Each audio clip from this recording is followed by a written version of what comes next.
Welcome. This is the Enlightenment Show, and I'm your host, Laurie Schoenfeld. This is where Chicken Soup for the Soul meets the artist way with Nancy Drew. Our guest today is Michelle Schmer, author of Dream Epically.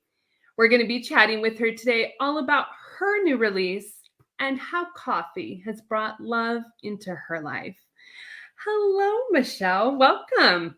Hello. Thank you so much for having me. This is awesome. So I've got my coffee. I was waiting to have my coffee with you. Cheers. Yes. All right. Yes. Yes. And what does your mug have on it, Michelle? So when the podcast changed names. So this is the original podcast name, which is the Coffee Fitness Unicorn, which used to be my persona when I first started doing things, recovering, entering the world as a widow, which I know we'll tap into and all of that stuff. So it was a way for me to reinvent myself, to try to figure out who I was and what I was doing. And so coffee, fitness, and unicorn was the perfect example of that. And now the show is, changed to Coffee Fueled Stories because I felt it was time to kind of grow up a little bit now that I exposed myself with the book, with the podcast, which of course you will be a guest on. So I'm looking forward to chatting with you about your stuff on my show. We have a similar bond here with coffee mugs, which I really enjoyed hearing within your book, as I also collect mugs as well. So how many mugs do you think that you have collected by this point? Well, so when we've moved a couple times since retiring. We had 6 moving boxes, small boxes, 6 moving boxes of mugs. Then we moved again, and then one more time, and so now there's only 2 boxes. So I had a lot more, and we've downsized a lot. So now the ones that we have, I'd say probably maybe 20 at this point.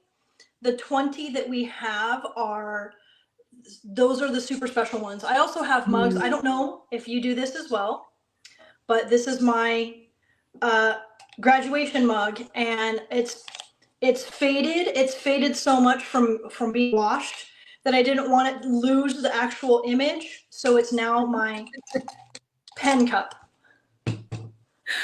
The pen cups come in handy in the mugs for sure. I have 2. Yeah. Yes. High five. Yes. Yeah. Can you share with us, Michelle, what Dream Epically is all about? Yes. So it is a mini memoir. So there's the cover, and the cover actually there's a significance on the cover, which I'll go into. But the book is a mini memoir of from love to loss, grief to growth. And it's a collection of blogs, because I knew I always wanted to write a book, but we as writers are terrified to put ourselves out there because God forbid, what if nobody reads it, or God forbid it doesn't resonate with someone, right? And so the book was a way of dipping my toe into the writing water. And by doing that, it was with blogs. So I started writing blogs to kind of help with catharsis, healing, struggles that I was going through at the time. So I thought, you know what? I can do a blog, because if only 3 people read it, my friends, family, I'm okay with that. So then I decided, okay, you know what? Now that I've been through this nightmare of a process, maybe my story is important to share. And so I thought, well, the blogs kind of take you through that timeline. And so I thought, okay, you know what? Why don't I already have this collection of writing. Why don't I take that collection of writing, put it into a book, and then put it out there as this, to see how it feels as a published writer. And now I'm like, okay, you know what? I can do book 2, So book one, Dream Epically, and that's exactly what it is. It's dreaming. I believe that if your dreams aren't big enough, or if your dreams don't scare you, they're not big enough. And so that's what the book turned into. So the blogs, it's kind of like taking those steps, right? Mm-hmm. And so again, just, little bit, little bit, little bit. And then, you know what? Let's do it all. And that's why, like, the cover is facing your fears. So it's a book about coffee, being silly, healing. And so that's the love to loss, grief to growth. So it kind of captures all of that in little this little snippet of my life. Mm-hmm. I love, Michelle, how you mentioned, because it is so relatable, that fear of putting your work out there in the world and not knowing if it's going to be received. And so taking the step of like, okay, let's do something that feels good to me right now, that's safe, by starting a blog, which is that first step of still moving forward. And then also giving yourself grace and permission to continue to feel that fear, but also amplify and grow with the book and book two and continue on that journey. Yeah, and it was kind of it was, like I said, it was a process, it was a culmination, just like healing. You don't just heal overnight. Like, whatever you're going through, whatever trauma you've suffered, we all know. And sometimes, you get set back, and that's not to say that, some days you don't have really bad days where, like, you forget how far you've come. But having, sometimes just having like a physical reminder and go, okay, you know what? I've gone through some really hard stuff. I too can get through this as well. Like, so sometimes you need a little bit of a reminder, sometimes you need to remember, and it's not bad. Dream, it's fear, but you can face it, like, I hate spiders, but I'm getting better at spiders and snakes. I actually have saved like 10 snakes here, which is like monumental. That's I don't like snakes monumental. either, Michelle, so that's why I guessed. I hate snakes, but I have saved like 10 snakes. Like, they were out on the trail, and we were driving, and I literally like swerved around it. And then I even texted my best friend. I was like, I saved a snake today. I didn't run over it, And I am terrified of snakes. And I even took a picture. Eventually I got to a point where I'm like, look, I just saved this thing, and I'm sticking the phone out the window. So you just celebrated your fear, which I'm so giddy about, that we oftentimes forget that we really need to celebrate those moments of fear, of like, this is a fear and I can do it, but it's okay to feel it. And I'm going to celebrate the fact that I just did this thing that really someone else may not understand, but I do. And so I'm going to like capture it. Absolutely. High five to that, sister. Yes. I love it so much. Yes. And you took a picture, which is fantastic. I did. I deleted them after I sent it to her. Because I was like, I don't want those in my phone. One-time experience, that's it, and you're done. Moving on. I did my good deed for the day. Oh my gosh. Why do you think right now, Michelle, you felt that writing this book and publishing it was the right time now? So thank you for asking that, because it's not the polished, perfected piece that I wanted to put out there originally. But I decided, you know what? I wanted to do it by my 53rd birthday. I wanted to, for some reason, I was like, 53 is just the weirdest number to say, you know what? I published my book at 53. And that's literally what it was. I literally was like, it was April. So my birthday's in May. And it was April, mid-April. And I was like, I'm going to do it. Why not? And so I did. I literally I didn't half-ass it. The problem was, it was a collection of blogs that were from a website that no longer existed. So they were screenshot PDFs.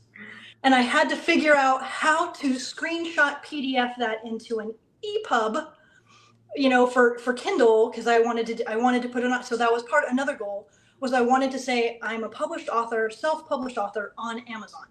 And so I ran into all kinds of problems, all kinds of issues, all kinds of hiccups.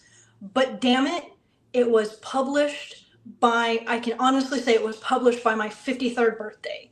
So that was the goal. As silly as that sounds, that was the goal. And can we just pause for a minute too, because there's so many behind the scenes things that you don't know when you're first starting out, of technical stuff and hiccups and unexplained experiences that you didn't even know you needed to understand until that moment. So, and just still get your timeline. Yes.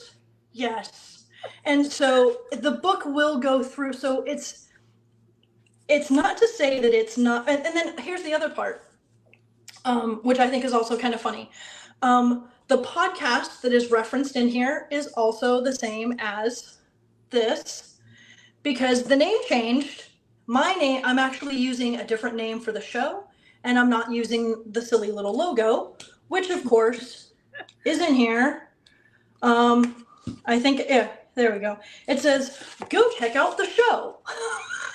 And I'm like, well, that show doesn't exist anymore. So now I have to go back and redo book one. So again, note to people, if you're going to change your name, just realize that you have a lot of things to rebrand. It's rebranding. So I now have to rebrand book one. Which hopefully, positive, you now know more of what you need to do, but darn it. Yeah. So I have, I'll make it short. Basically, I have to take it offline,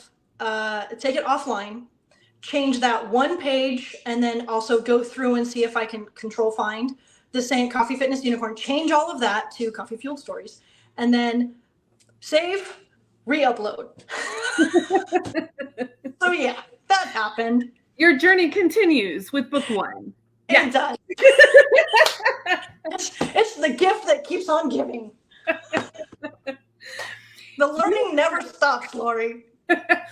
No, but just like you mentioned before, it's like every journey, whether it's the author journey or your own personal healing journey, there's always more to learn, and there's always things. You're never finished and you're never done. And so you are never done with the author journey either. And see, that was my naivete. I thought, all right, one and done. I don't ever have to do anything with that again. I can move on to something new. I know. No. You're learning from that thought process right now, aren't you? Yes. Here's the thing. I can laugh now instead of cry and just be like, well, that's another lesson that you didn't anticipate or didn't expect. So now you know.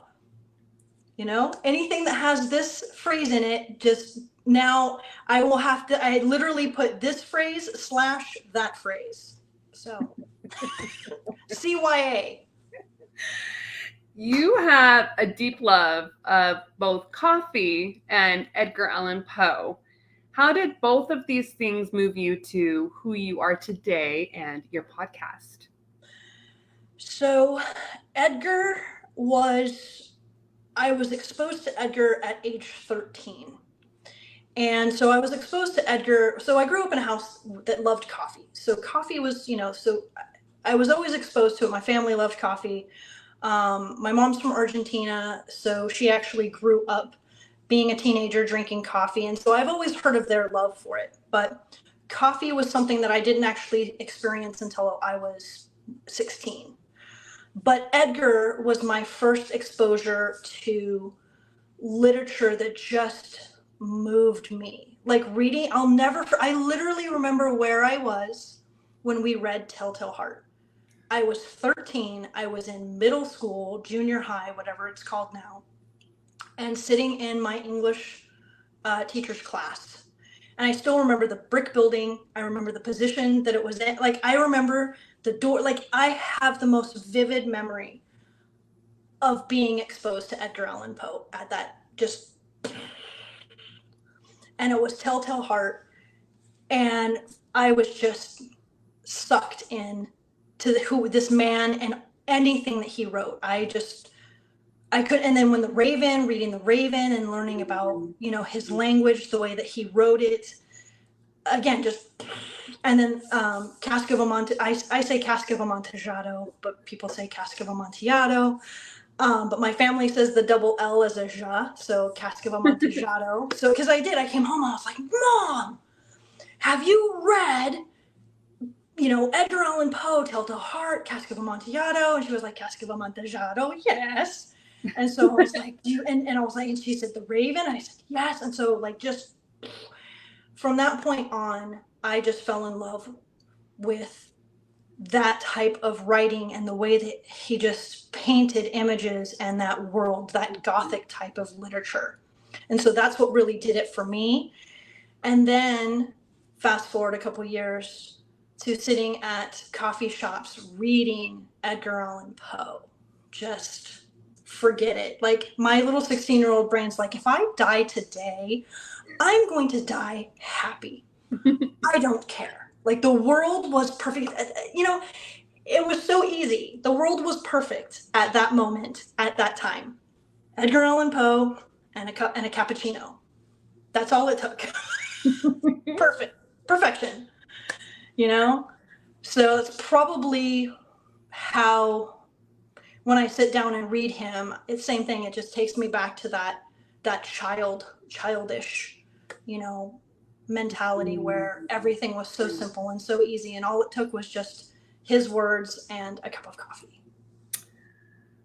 Yes, 100%. Even just you talking about it, like, I'm getting so nostalgic. I was very much that way with Nancy Drew, of like being in that mystery with Nancy. Anything could be happening around me, and I was just there and good and fine for a while. Yeah, that's all it took. And I think as what happens is, because as adults we've been through so much, and our memories, it's I know it sounds silly, but now that I think about it, I'm like, gosh, it was so much easier. Life was easy, life was simple, life was good. Now it's bills, I gotta pay bills, we have 20,000 things to do. But at the time, all I cared about was Edgar Allan Poe and coffee. It was so simple back then. Being 16, I had a job, but I didn't have to work. Like, I lived with my parents. Like, it was, it was different. It's very different being an adult and, being, childish and having that. And that's kind of what the blogs, that's what I try to do in the blogs. I try to recenter. I try to go back to that happiness where all I need is a mug of coffee and just take it down a notch. Mm-hmm. You mentioned in your book your deceased wife, Ness. How did coffee bring you two together? So we met at a mutual friend's house a few days before we met for a coffee date. And I didn't know anything. We didn't know anything about each other. We just were, friends being introduced to other friends. Like, hey, you live in the neighborhood. You live in the neighborhood. We're all friends. Let's introduce people to friends. And so it was not by any intention of it wasn't a matchmaking kind of thing at all. It was just, hey, let's introduce some people together so that they have some new friends. And so as we got to know each other, I found out she only lived 4 miles from me. I thought, wow, that's very coincidental. And then when we met up to go get a cup of coffee, I was like, hey, I'm a broke student living at home with my parents, but I can afford a cup of coffee. So you want to go meet for a cup of coffee? And so we went, hung out, and it just was it was so seamless. Like, just how everything fell into place. We both fell in love. Like, we both, our favorite coffee was Costa Rican coffee. She had a great trip to Costa Rica. I had a great trip to Costa Rica, and so everything just felt natural. Everything just fell into place. And so so coffee to us was same thing. That was like our favorite thing to do on the weekends, was to just sit and drink coffee in our Costa Rican mugs and just, chill and remember like how great that adventure was. So coffee was something, and what was really funny is she loved big mugs, like the bigger, the better. And she would always grab a mug and she was like, I like big mugs and I cannot lie. So she would always have this ginormous mug, and I like the more petite mugs. And so she would have her ginormous mug of coffee, and I would have my little petite mug. So it was funny. And then, that was one of the hardest things was seeing those mugs, and that was like and I did. And one of the stories is, I underestimated the power of grief, and it was just as innocuous as a coffee mug. But those mugs just got put on the top. I was like, that's it. I don't want to see it. I can't deal with this. This is way too painful. But see, now time has gone by and I can laugh about it now, but, and it's a fond memory where, like I said, she just, the bigger, the better. And you could always tell whose mug was whose on the counter, because mine was, like I said, little baby mugs. So she got like about 2 to 3 cups of coffee instead of one. Kind of big. Yes. Yeah. I know. I was like, if I could get you one that was like this big, a 64-ounce mug, that would be great. Her face would just light up.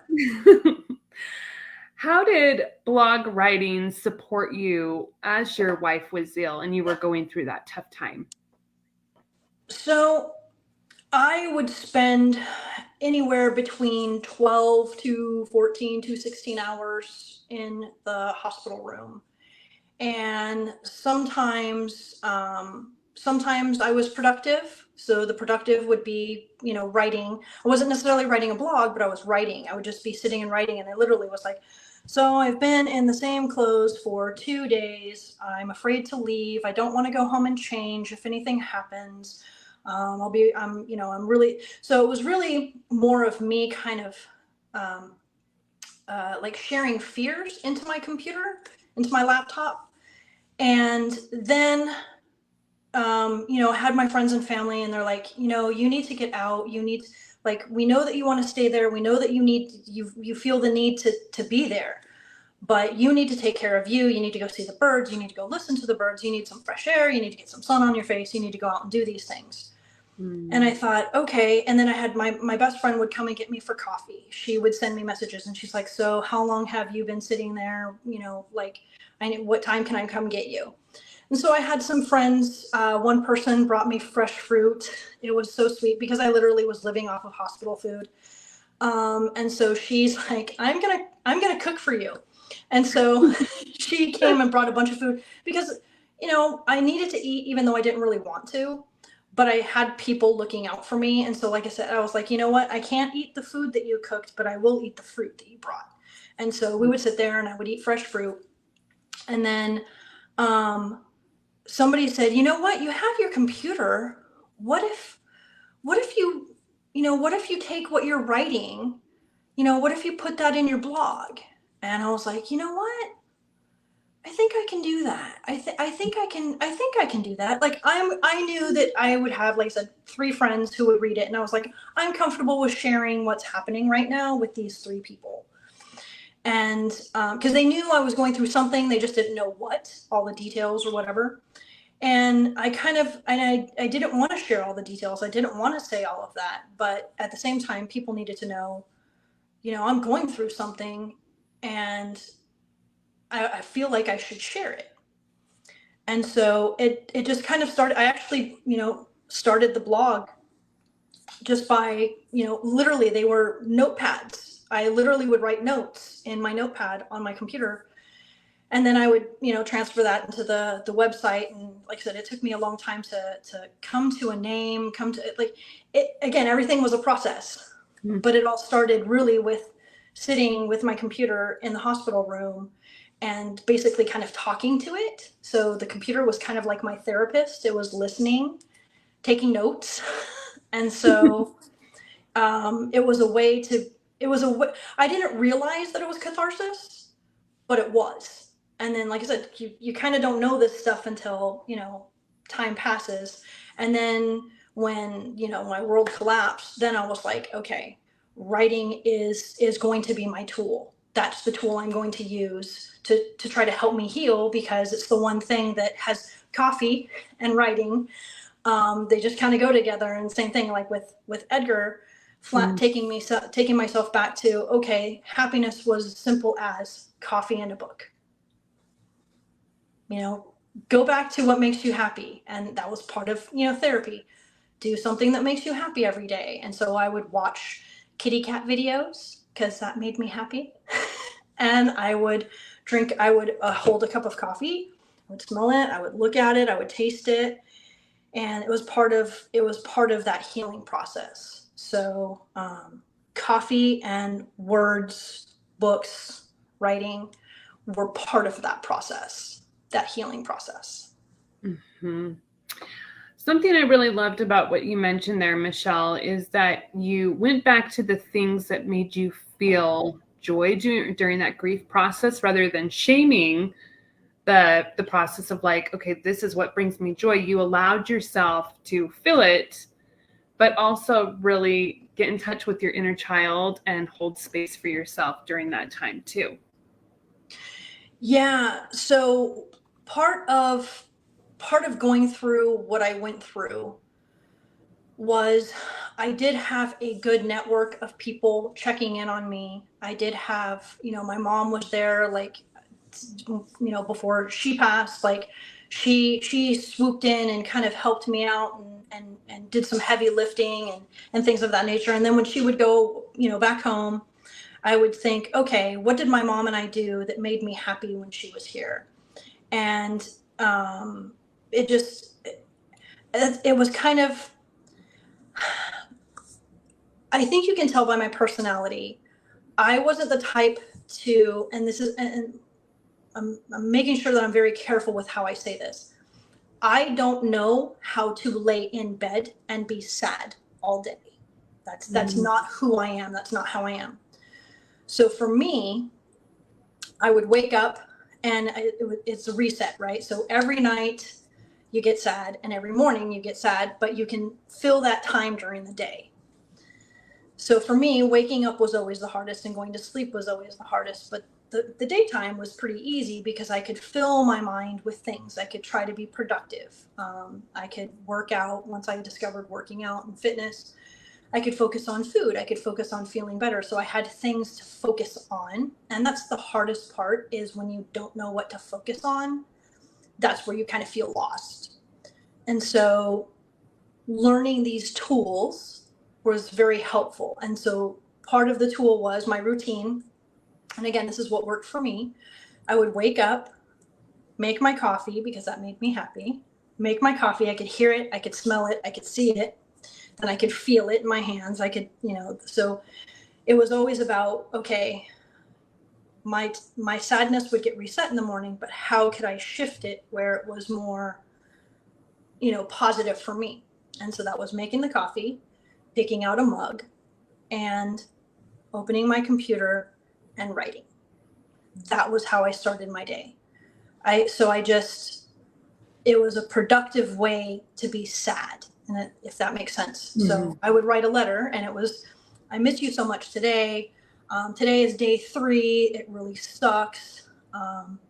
I have a pile of laundry that I should probably do. So you know what I mean? Like it was literally just stream of consciousness. But it was productive for me because I could process that pain and that sadness and then go, okay, now that that's done, I do have laundry that I need to do, or I need to clean the sink, or I need to go grocery shopping. I need to take care of me now. Like, so it was just this way of taking care of myself through this process. My friends were funny. Sometimes they're like, well, why don't we get you a goldfish? And I was like, look, I can barely take care of myself right now. The last thing I need is to take care of something. I was like, no plants. I told everyone, I was like, do not buy me plants, no fish, no.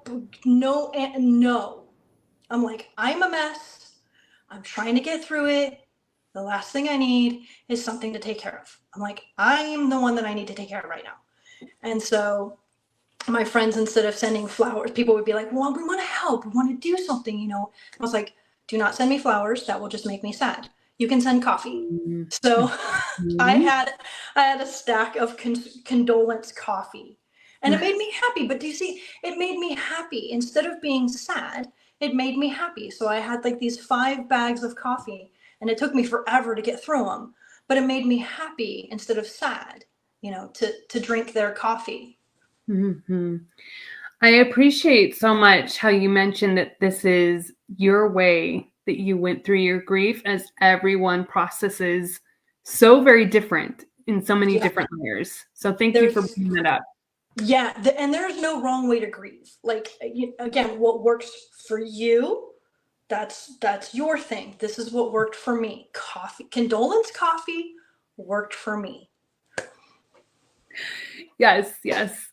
You went to Rome, you were invited to Rome, and Yes. you said yes.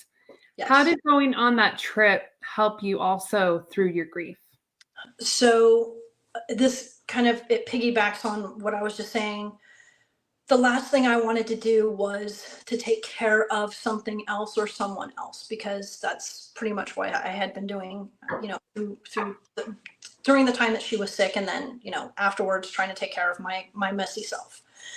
So what was awesome was my buddy, he took care of me. He invited me. He was stationed there. He worked at the embassy in Rome, and he and I met in Turkey when we were both just babies in the military, and we stayed friends the whole time. So 24 years later, I went to go visit him, and the best part was he took care of me. He cooked for me. He woke me up. He said, we're going here, we're going to do this. It was basically falling in love with food again, because I did not have a good relationship with food. Food to me was just it was perfunctory. It was just something I had to do because not eating was not an option. But because it was Italy, the food is amazing. So when they would put these plates of pasta and bruschetta and prosciutto and just things that were like, oh my God, look at, and the color, like the smell, the colors, everything, it just was beautiful. And so I was like, well, I can't be rude. I can't not eat this. And it just looks so pretty. You know, let's try it. Let's see what happens. And so it was literally learning to fall in love with food, learning to love with, I fell in love with life again. I actually found a reason to be happy. And that was food, fashion, the sites. I went to Rome when I was 18. So there I was, you know, I was at 48. So Rome never stopped being magical. You know, how can you not fall in love with Rome? So it was just, again, tapping into, okay, I remember the first time I was here, it was magical. I was blown away. And so it was him taking care of me, which really helped a lot, because I needed someone to take care of me at that point. And he called it Operation Overload, which was very sweet, because that's what he did. He literally was like, I am going to shove so much stimuli in your face. And again, this is very military. So again, this works for us. This is what we need. And so he's like, I'm just going to shove all kinds. This is what you're going to do, and you're going to like it. And so I was like, okay. Now, that's not to say that sometimes I didn't melt down completely. I had a few bad days, and because he didn't like to see me sad. It broke his heart to see me sad. And so he's the brother I never had. He's literally the brother I never had. And so on the days, and I was like, I'm going to cry today, and you're just going to have to deal with it, because I'm sad right now. We were at the Coliseum, and I am just just crying. And he's taking pictures and he's getting in my face and I'm like, I literally yelled it. And I was like, get that fucking guy out of my face. And he has it all on film. We've got it all on film, Laura. We've got it all on film, Laura. And every now and then I send it to him. I'm like, do you remember this picture? Do you remember when you did this to me? This is not an ideal time for a picture, bro. Yeah. And he's like, yeah, and I would do it again. I'd be like, thank you. I know. and we would just move on. And we just have a cappuccino. And okay. It feels fantastic to hear you have that kind of a relationship. You know, even though it's not blood related, he still is your brother. He is my brother.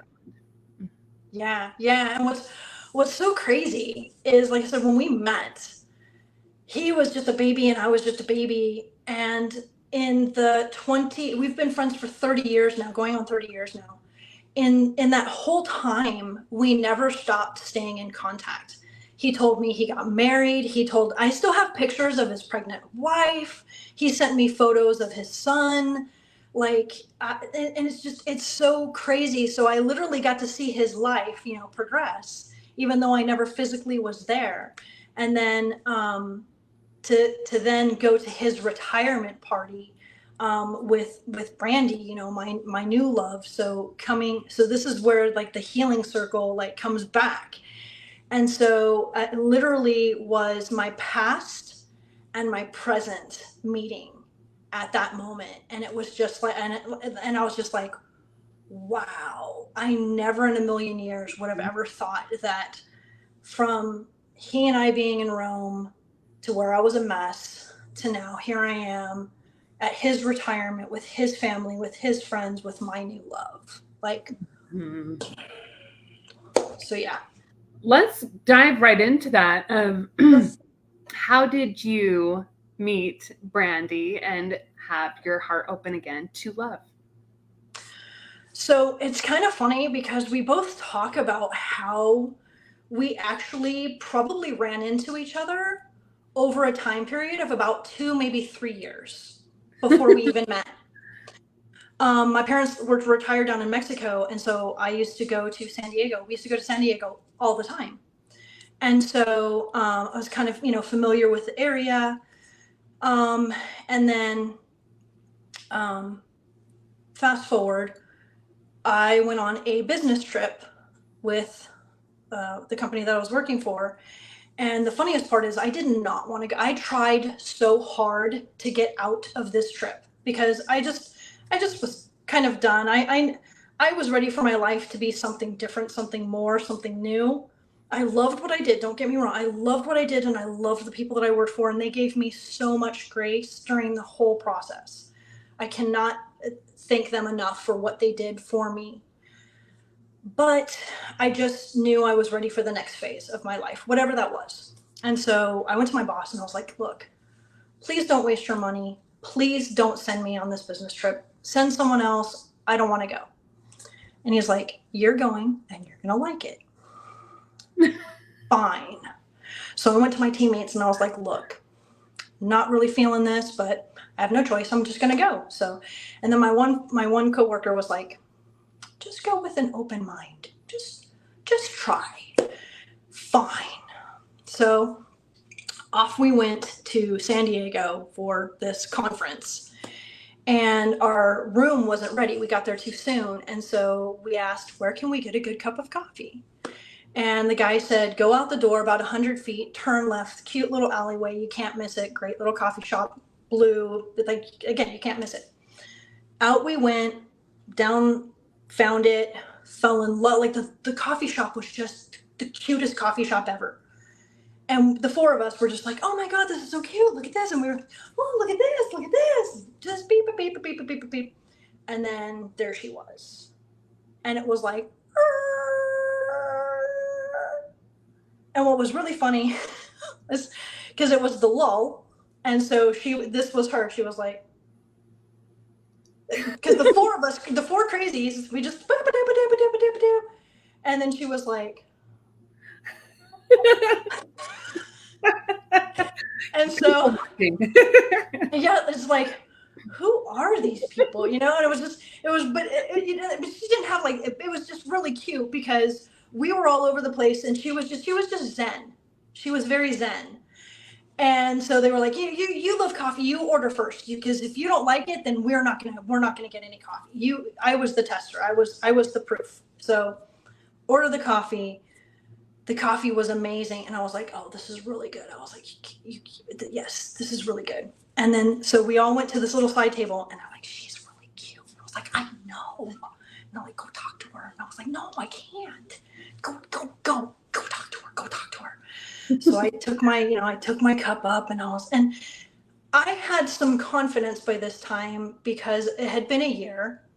And so I got into fitness. And so I was feeling very proud of the work that I had done because I was very fit. And I was feeling very confident. And so I was like, okay, I can flirt. I can handle that. So went up to the counter and I was like, thank you very much. I was like, that was very delicious, Brandy. And she was like, I could tell that because she wasn't expecting me to know her name, but I read on the wall, Brandy, this is the owner. She's not just a barista. Like I read her little Zagat review on the wall. And so I was like, okay, I'm going to use her name. And so we met on that Monday of this conference. And then we kind of went through this like back and forth. And then basically we met up for dinner that Saturday. And, same thing. She put all her cards out on the table. I put all the cards out. I said, look, I'm a widow. I'm a mess. I'm still, healing. I don't know. I'm like, this is who I am. This is what I have to offer. And she's like, I work 7 days a week, 14 hours a day. So this is what I have to offer. I was like, oh, works for me. And we've been inseparable since. I love how coffee has brought love into your life, the full circle, as you mentioned. And we say, like, it's what's really crazy is the two best cappuccinos I've ever had in my entire life, and I'm not lying, were in Rome, St. Mark's Square at 18, the very first time, being 18 years old, and then at her coffee shop, at 48. Like, just again, 30 years between those two coffees, and just it was perfect. And then, and so it's like, wow, like how crazy is that? Mm-hmm. Like, you can't make this stuff up. Like, you would think that it was made up, but it's not. Mm-hmm. It's not. I'm getting chills over here hearing your story because it's very magical, and just, yeah, there's nothing more to say than it's magical. It is. It's so crazy. And like, sometimes it's like, did that really just happen? And then, like I said, the best part was I did not want to go on this business trip. And what was kind of funny is my coworker smacked me on the back of the head and she was like, see? Is this the same coworker that said keep an open mind? No, that was okay. he was my other brother. Oh, what's really funny too was the one who slapped me on the head. She was the one that noticed the sparks instantly too. It was really because it was like it was like, you're cute. And she like saw the whole thing. And what's funny is, like years later, because now she's married, like, she's like, her life has progressed as well. And so every now and then, like when we send anniversary well wishes to each other, and I'm just like, yeah, it's so crazy. Here we are, it's our 4th anniversary, and you got to see the sparks when they first started. So it's kind of cool to have somebody else see that, because, like we knew it, we saw it, we felt it, but to have somebody else see it, mm-hmm. That's kind of cool. We're going to take it to the inner child question segment. Are you ready, Michelle? I'm going to face my fears and I'm going to do it. You got this. You got this, girl. All right. All right. First question. What were some playful things that you liked to do as a kid? Okay, so coffee is not part of this equation, as we know. I know this is going to sound well. Maybe this sounds so. I don't know. So I loved stuffed animals, and I had a massive collection of stuffed animals, and they made me so happy, from like childhood into like pre-adolescence. And so I prided myself on my stuffed animals. And my favorite thing to do was to make sure that they were always like sitting on their shelf properly, and they would all face me, and they were all clean. I always made sure they were clean, not covered in dust.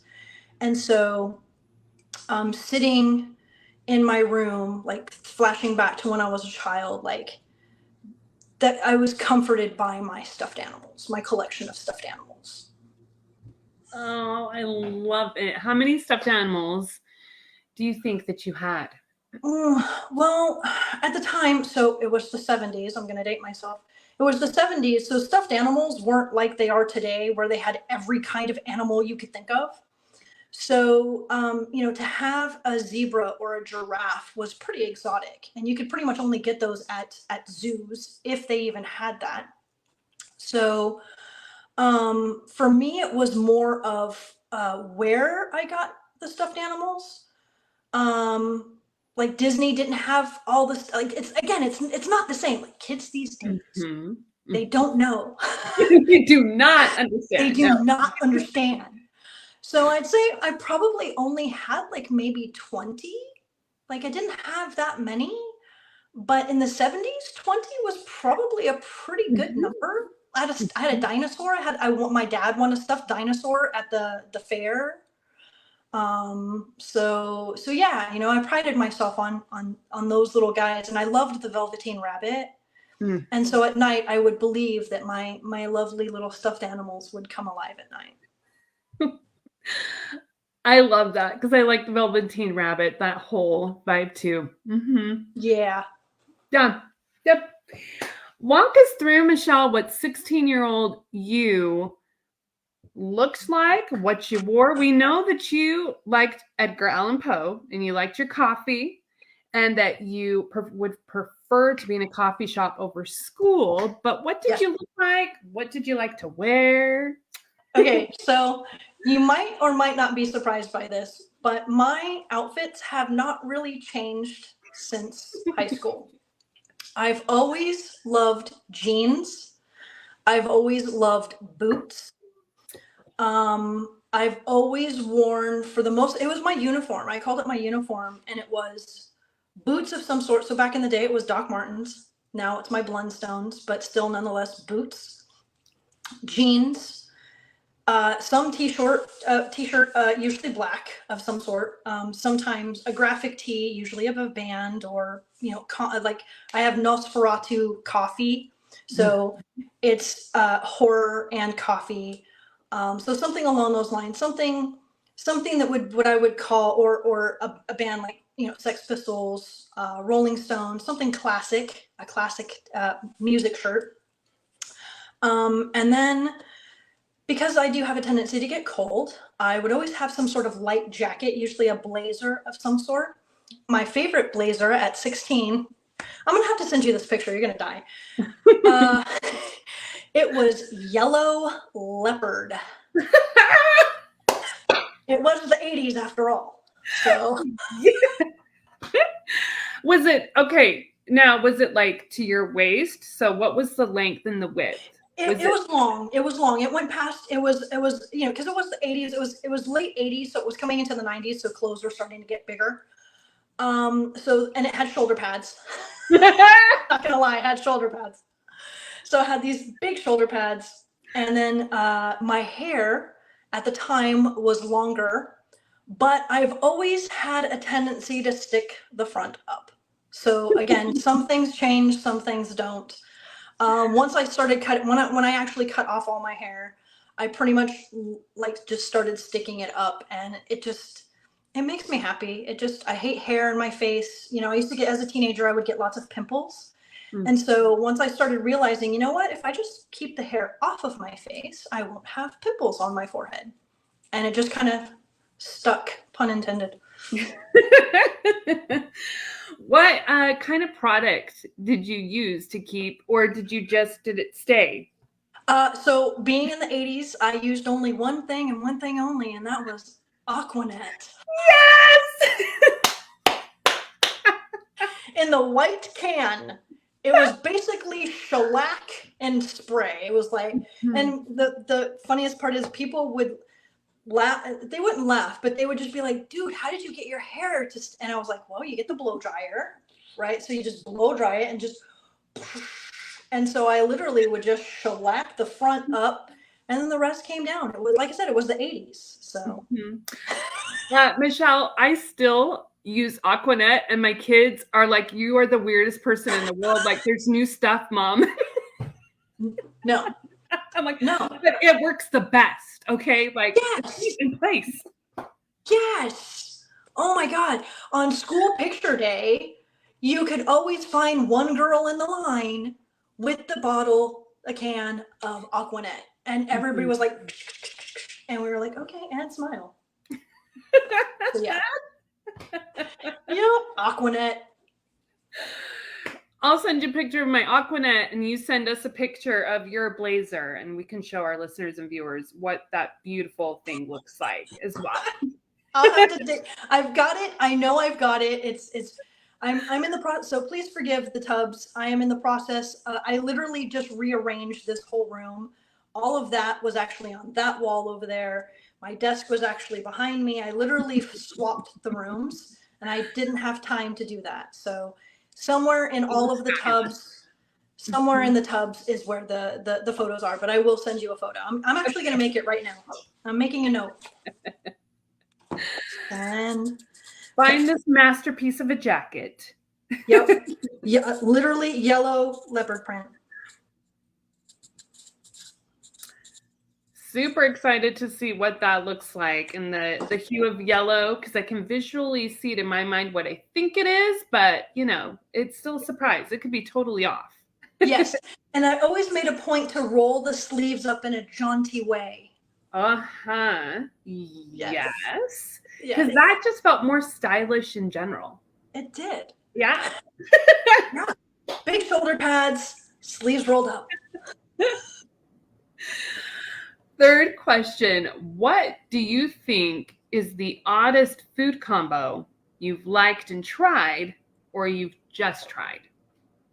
All right. Give me a minute to think of that, because I have one answer that might work, but I'm gonna because I have a tendency to eat some weird stuff sometimes. So give me a minute.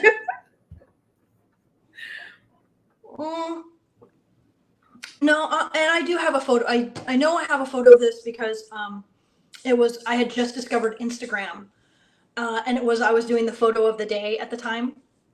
So back in 2012, it's probably not weird now because people do coffee protein smoothie things now, but I had a banana smoothie in a styrofoam cup. Please don't kill me. It was what my company provided. And a coffee cup on my desk. So I had my coffee and I had a banana smoothie next to each other. And that's what I said in the photo of the day. I was like, I wonder how these two taste together. And of course, everybody was like, ew, gross. Oh my God, no, don't do it. I did. I literally took a sip of the coffee and then I took a sip of the smoothie and I was like, okay, that's kind of gross. And then I was like, okay, what if I do the banana first and then the coffee after? And so I did that, banana, coffee. And I was like, oh, that tastes a little bit better because it was banana first. So that would probably be the weirdest combination I did at the time. I don't know. You would have to ask Brandy because Brandy thinks I eat. I do. I will eat weird things. I literally call it garbage disposaling the refrigerator. And so I'll be like, you know what? I'm going to eat that with that and make breakfast. And she's just like, no. No. And I'm like, yeah, I'm going to do it. And I do. So. Oh, they call it like pantry eating or even like leftovers. I do that too. Like I'm just like, it's there. We're gonna warm it up and just toss it together. Let's see what happens. See how it goes. I call it social experimentation. Like, I'm going to experiment and I'm going to see how this makes me feel. And one and done. If it doesn't work anymore, tried it and we're gone. It's a lot better to do that than just straight up throw it in the garbage disposal or throw it in the trash. I'm going to at least try to salvage it, you know? We spent money on it. We took the time to cook it. So, you know, what's the harm? I 100% agree with that mentality. Yes. Why not? Before we end today, can you share with our listeners and viewers of what living a creatively abundant life means to you?